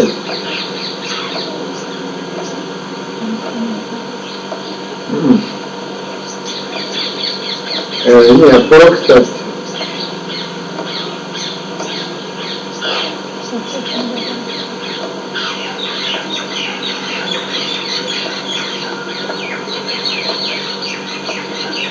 ઘટાડીની પણ અપરોક્ષતા તો ઘટાડીની પણ છે તો પણ તે નિત્ય અપરોક્ષતા નથી. અહીંયા અપરોક્ષ શબ્દ પ્રત્યક્ષને માટે વપરાય છે. કારણ કે ઇન્દ્રિયથી જે જ્ઞાન થતું હોય એ પ્રત્યક્ષ હોય છે. ઘણી વખત આમાં પ્રત્યક્ષની જગ્યાએ અપરોક્ષ વાપરી જશે, અપરોક્ષની જગ્યાએ પ્રત્યક્ષ પણ વાપરી જશે. આત્મા પ્રત્યક્ષ થાય. આત્મા કોઈ પ્રત્યક્ષ કોઈ થાય. કારણ કે જો પ્રત્યક્ષ થાય છે તો અક્ષેત્ર ઇન્દ્રિય અને એ એક ઇન્દ્રિયથી એનું જ્ઞાન થતું હોય તો ઇન્દ્રિય ગોચર થઈ જાય ને તો ઇન્દ્રિય ગોચર થાય તો જળ થઈ જાય.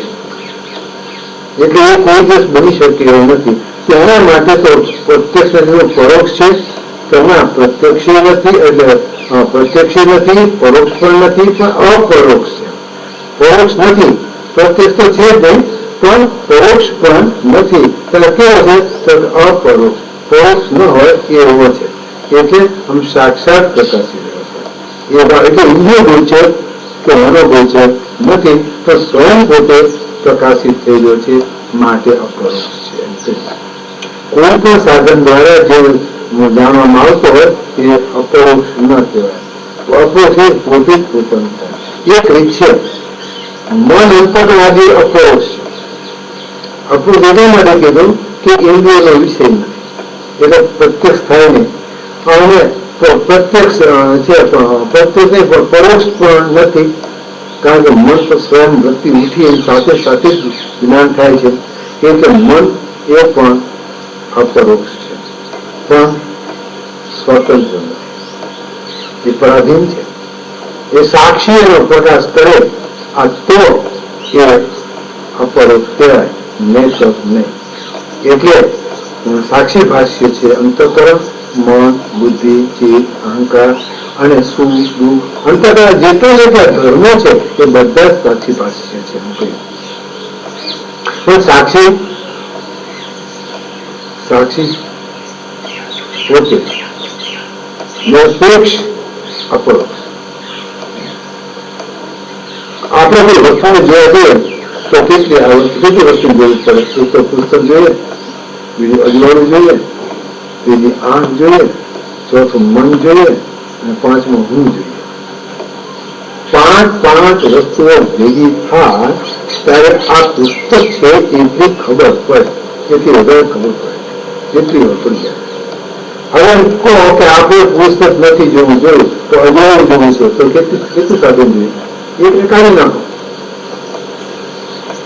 વસ્તુ જોયું તો પ્રકાશ જોયો છે તો પ્રકાશ જોઈએ, આંખ જોઈએ, મન જોઈએ અને પોતે. હવે પ્રકાશ જ જોવા મળે. હવે મનને જોવું, ઇન્દ્રિય આંખને જોયું છે. આંખને જોઈએ તો આંખ જોઈએ, મન જોઈએ અને પોતે જોઈએ. અને હવે આપણે આંખ નથી જોયું, મન જોયું છે તો એક મન જોઈએ અને બીજા હું જોઈએ. અને મને જોઈએ તો શું જોઈએ કહો તો ખરી? ન પદાર્થ જોઈએ, ન અજવાળું જોઈએ, ન આંખ જોઈએ, ન મન જોઈએ. બને કેમ થયું એ તો એની વિશેષતા છે. બાકી જગતમાં બધું મનથી થાય. આ મનજી ભાઈ એનાથી એને આધીન રહે છે કે ભાઈ ત્યાં કઈ કહી શકે નહીં. એટલે સાક્ષાત અપરોક્ષ શબ્દ વાપરવામાં આવે છે.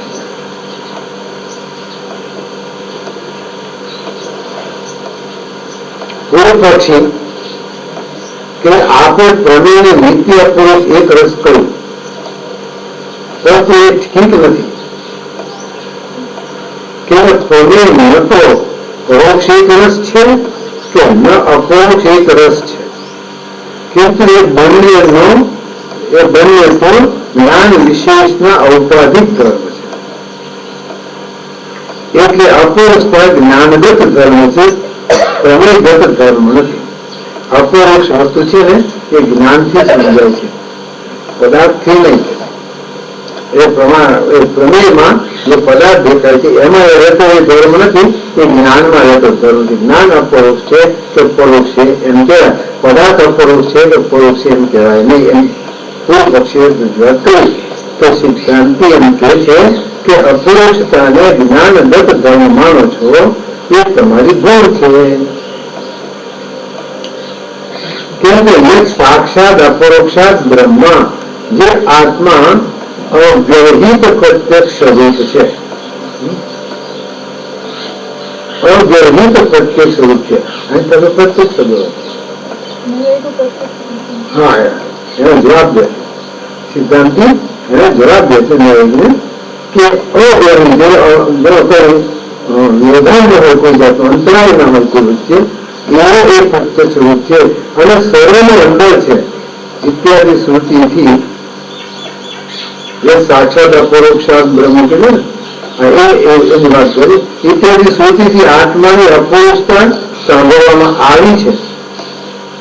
આત્મા અપરોક્ષ છે, આત્માનું જ્ઞાન અપરોક્ષ એમ વાત નથી કરી. એથી શ્રુતિ સિદ્ધ અપરોક્ષ બ્રહ્મ સ્વરૂપ છે, ઔપાધિક નથી. એટલે ઉપાધિના લીધે અપરોક્ષ છે એવું નહીં, પણ ઉપાધિ રહિત શુદ્ધ સ્વરૂપે પોતે અપરોક્ષ છે એ વાત અહીં કહી છે. પછી કે છે અપરોક્ષનું સ્વરૂપ લક્ષણ શું છે? ખ્યાલ છે અપરોક્ષનું લક્ષણ? વાત થઈ છે આપણે પરમાત્મા અવ્યવહિતત્વ અપરોક્ષ, આ એનું લક્ષણ. ગમે તે આ પરમાત્માથી અભિન્ન જે હોય, પરમાત્માથી જે અભિન્ન હોય એ પ્રત્યક્ષ કહો અને આત્માની અર્થમાં અપરોક્ષ. અપરોક્ષની વ્યાખ્યા ખાસ પરમાત્મા અને પરમાત્મા જે જીવ એ તો સાક્ષાત છે, એ પરોક્ષ નથી. એ જે એ પોતે અપરોક્ષ છે તો એની સાથે જેટલા એક થાય એ બધા અપરોક્ષમાં એનો દોષ પહોંચાય. એટલે જગતના જે પદાર્થો પ્રત્યક્ષ થાય છે તે પદાર્થોનું જ્ઞાન વૃત્તિ દ્વારા આ પ્રમાતાની સાથે એક થાય છે એટલે પ્રમાતા અને પ્રમેય બે એક થાય છે. આ ત્યારે પદાર્થનો સાક્ષાત્કાર થાય છે. આ હમણાં વાત છે. આ પદાર્થ ક્યાં બેઠો બેઠો હું જોઉં છું? ના, અંતઃકરણની વૃત્તિની સાથે ચિદાભાસ રહે છે અને ચિદાભાસ એ પદાર્થ આકાર થાય ત્યારે આવરણ ભંગ થાય અને એનું જ્ઞાન થાય. એટલે ચિદાભાસ કેવો થાય? જેવો પદાર્થ છે એવો બને. કોઈ ખોટું ન લાગે તો કહી દો, કોઈ ખોટું ન લાગે ને જો આને ગધેડો ઉભો અને આપણી દ્રષ્ટિ એના ઉપર ગઈ તો વૃત્તિ આધાર સાથે એક ગધેડાકાર થઈ. એટલે એ જે બેઠો છે ને તેનો પ્રમાતા આપણા ચિદાભાસ એ પણ ગધેડા આકાર થાય. શું ત્યારે એને ખબર પડે કે ગધેડો છે? તમને ખબર જ ના પડે. કહેવા કરી ગયો કે તમે ગધેડા ખાઓ તો ગધેડાનું જ્ઞાન થાય, એ તો ના થાય. કહેવાય મુશ્કેલ એ છે. તો હકીકત આ છે, જે પદાર્થ આકાર વૃત્તિ થઈ એ તમને થઈ જાય છે ચિદાભાસ અને ત્યારે આવરણ બંધ થાય, ફળ વ્યાપ્તિ થાય. ત્યાં સુધી થાય નહીં. એટલે આવરણ બંધ તો કરે ચિદમ ચેતન પ્રમો અને ચિદાભાસ તે સ્વરૂપ પદાર્થનો પ્રકાશ કરી દે. એટલે આ વસ્તુ છે. એટલે કહે છે કે રાષ્ટ્રમાં પરમાત્માથી અવ્યવહિત હોવું એ તો અપરોક્ષતાનું લક્ષણ છે, પરંતુ તે પણ પરમાત્મામાં જ પ્રદર્શિત થાય છે. કેમ કે વસ્તુ જેમ જેમ પરમાત્માથી પ્રકૃષ્ટ દૂર હોય છે તેમ તેમ તેના અપરોક્ષતાનો ઉત્કર્ષ જોવામાં આવે છે. જેટલું જુદું, જેટલું આગળ એટલી પરોક્ષતા વિશેષ. આપણે નજરે ના આવે તો એટલે પરોક્ષ થઈ જાય. એટલે પ્રમાતાથી જેટલું થયું એટલું પરોક્ષ. ત્યારે અપરોક્ષ સ્વભાવવાળા આત્મામાં પરોક્ષ જ્ઞાનને ઉત્પન્ન કરનાર વેદ પણ ભ્રાંતિને ઉત્પન્ન કરશે. કેમ કે તેણે અન્યથા સ્થિત વસ્તુને અન્યથા બતાવી છે. અર્થાત અપરોક્ષ જ્ઞાનમાં પરોક્ષતાનું બોધન કરવાથી વેદ પણ ભ્રમણ થઈ જશે. જો મોક્ષનું સાધન જે આત્મ સાક્ષાત્કાર છે તેને મનોજન્ય માનો તો વ્યભિચારી દોષયુક્ત કરણ જન્ય હોવાથી આત્મ સાક્ષાત્કારમાં પણ અપ્રામાણ્ય આવી જશે. કદાચ એમ કહો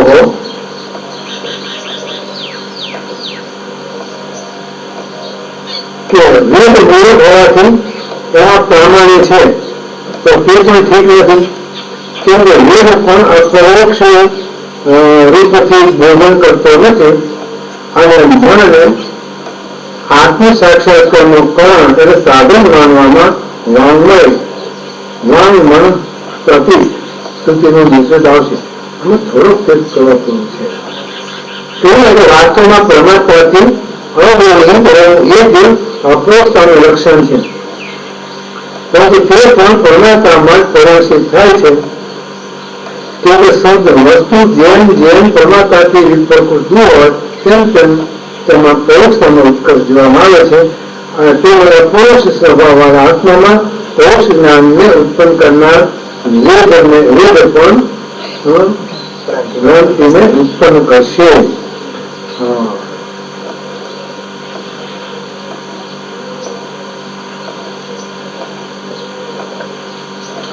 આ સિદ્ધાંતી જવાબ આપે.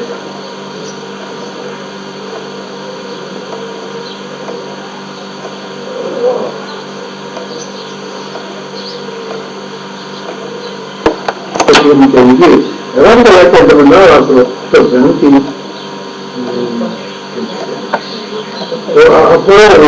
મહાવાક્યથી તમે જો કહેતા વગર પ્રોત્સાહન થાય છે તો ભ્રાંતિ કહેવાય.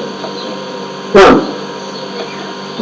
અંતરવાક્યનું તમે કહેતા હો તો વેદથી પણ પરોક્ષ જ્ઞાન થઈ શકે. એટલે અહીંયા જે છે અપરોક્ષ જ્ઞાન સ્વભાવવાળા આત્મામાં પણ પરોક્ષ જ્ઞાનને ઉત્પન્ન કરનાર વેદ અવાંતર વાક્ય ભ્રાંતિને ઉત્પન્ન કરશે. એમ તો વેદો કહેવાય. કેમ કે તેને અન્યથા શ્રેષ્ઠ વસ્તુને અન્યથા બતાવી અથવા અપરોક્ષ આત્મામાં પરોક્ષતાનું બોધન કરવાથી વેદ પણ ભ્રાંતિ એ પછી કહેતો એવું લાગ્યા કરે. ત્યાં આગળ અહીંયા આટલી વાતો મૂકી.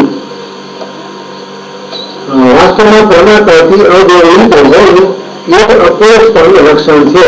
આ લક્ષણ આપી દીધું પછી ત્યાં પૂર્વ પક્ષી મૂકી દેવું જોઈએ.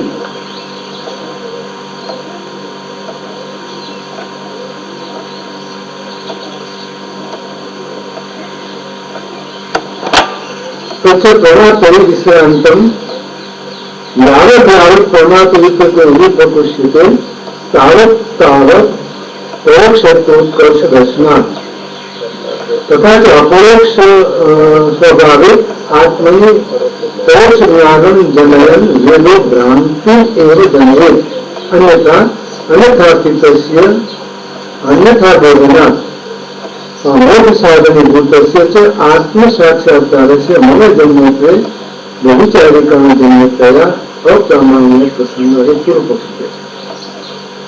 ત્યાં પ્રશ્ન આવે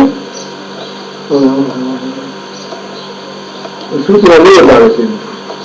ઠીક છે, સિદ્ધાંતિક મહાવાક્ય લઈને વાત કરી રહ્યા છે. એટલે પછી મહાવાક્ય દ્વારા જો અપરોક્ષ જ્ઞાનની વાત કરતા હોય તો એ પરોક્ષ જ્ઞાન ઉત્પન્ન કરે તો એ ભ્રાંતિ ઉત્પન્ન કરશે. કારણ કે પરોક્ષ મહાવાક્ય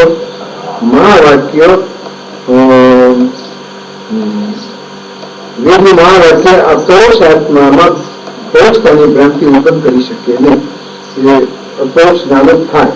એટલે અહીંયા મહાવાક્ય વેદનું મહાવાક્ય ભ્રાંતિને ઉત્પન્ન કરશે એમ જોઈએ.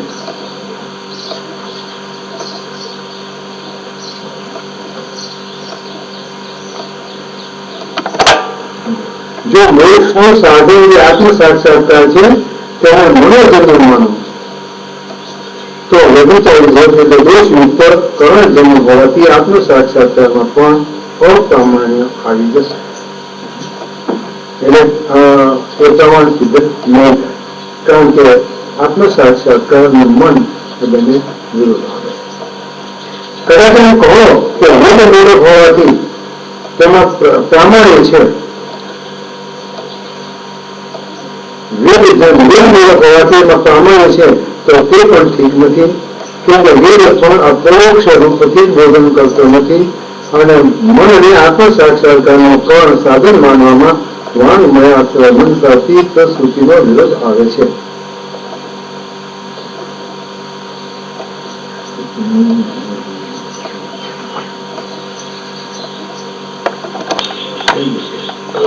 જે મોક્ષનું સાધન જે આત્મ સાક્ષાત્કાર છે તેને મનોજન્ય માનો અથવા મનથી ઉત્પન્ન થાય છે.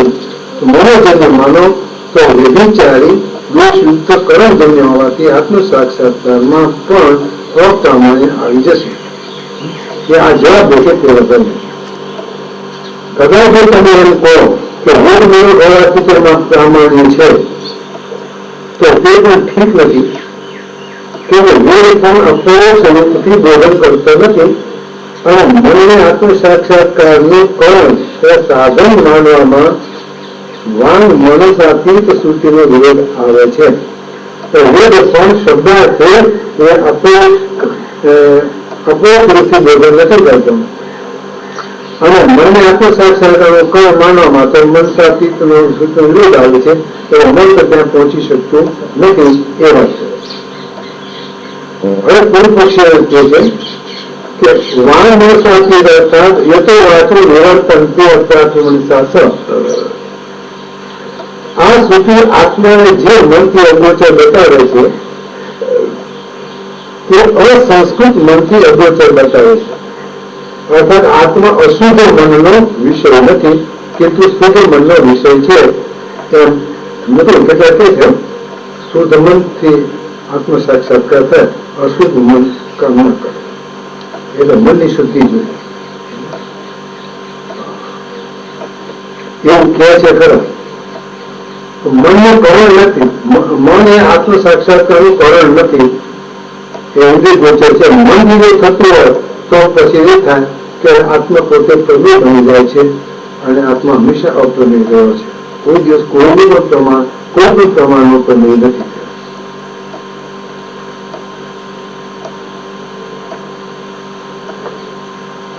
સિદ્ધાંત કહે છે તો વેદ લૌકિક અસંસ્કૃત મૂળમાં મન પદેની રચના માનવી જોઈશે, પરંતુ તે સર્વત્ર માની શકાતી નથી. ત્યાં તો તમે રચના માની શકો તો તે ક્યાંક સર્વ જગ્યાએ નથી થતી, પરંતુ મુખ્યના બાદમાં તેનું માનવું ઉચિત છે. મુખ્ય અર્થના બાદમાં જો અબાદ આવતો તો એને માનવું જોઈએ ઉચિત છે.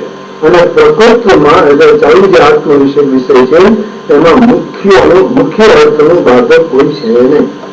આત્માના સ્વરૂપમાં બાબતમાં કોઈ વિરોધી બાધક કોઈ તત્વ નથી. આત્માને શ્રુતિના વિશે માનવામાં પણ વસ્તુઓ છે સમાન છે, કે શ્રુતિ આત્માને વાણીથી અગોચર છે. વાણીથી અગોચર છે, શબ્દથી અગોચર થઈ ગયું.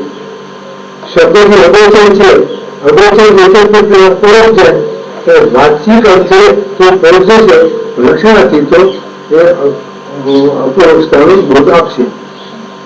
સિદ્ધાંત એનો જવાબ આપે છે.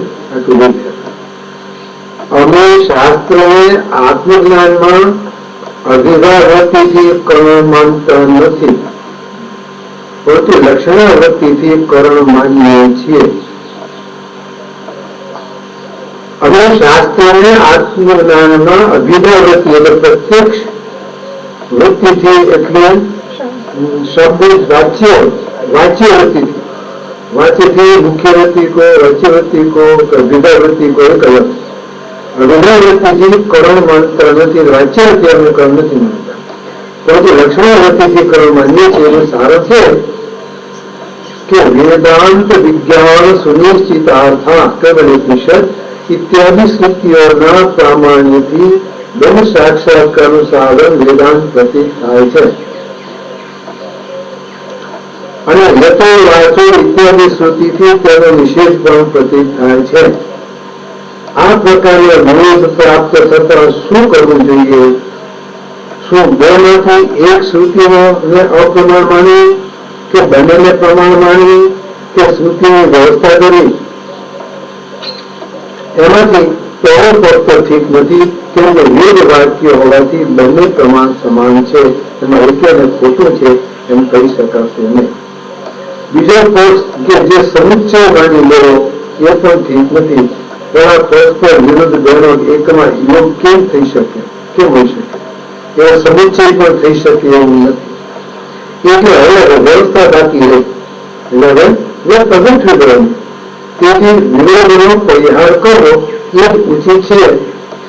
અને તે પણ આ રીતે છે કે નિષેધ વાક્ય તો અભિધા વૃત્તિ મુખ્ય વૃત્તિથી આત્મામાં શબ્દની પ્રવૃત્તિને રોકે છે, અને આત્માને વેદાંત ગમ્ય કહેનારા જે વાક્ય છે તે શબ્દના લક્ષણાવૃત્તિથી આત્મામાં શબ્દની પ્રવૃત્તિ બતાવે છે. તેથી કોઈ વિરોધ હવે આવતો નથી, સમાધાન થઈ જાય છે. આ પ્રમાણે લક્ષણાવૃત્તિથી મહાવાક્યો આત્માની અપરોક્ષતા બતાવે છે. એ ભાવ છે. બીજું આગળ લખો.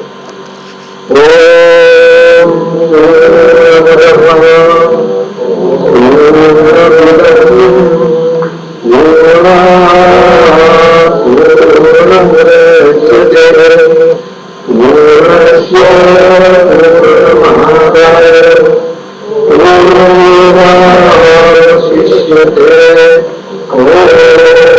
શાંતિ શાંતિ